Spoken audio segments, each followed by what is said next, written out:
Hello everyone, welcome back to our Facebook page. Today we'll be making some beautiful easy hairstyles. So tie the hairs like this. Now divide it into two parts, tie it from the between and then rotate it. Now after tie them together and fix them on the top, roll it upward and fix it to make a bun and your hairstyle will be ready. Fix it using a hair clutch and it will be done. Next, tie the hairs on the back by taking it from the sides. Now tie it from the between and then we will rotate it as shown in the video and then fold it upward and rotate it to make a bow-like or a heart-like shape on the top. Now we will divide the hairs into two parts and roll them together and fix it on the top by folding it to make a bun and your hairstyle will be ready.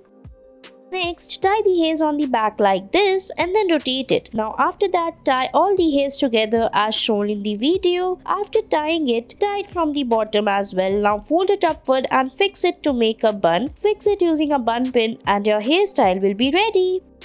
Next, tie the hairs properly, comb it and then fix it like this. So tie a knot and then again take the hairs from the sides and repeat the steps. Watch the technique very carefully as it is little bit complicated and tough, so you may miss out or misunderstand the steps. So watch it carefully, fix it like this. Now after that we will tie the hairs completely like this. Now after that, take the hairs from the sides and join them together on the side and your hairstyle will be ready. Thanks for watching.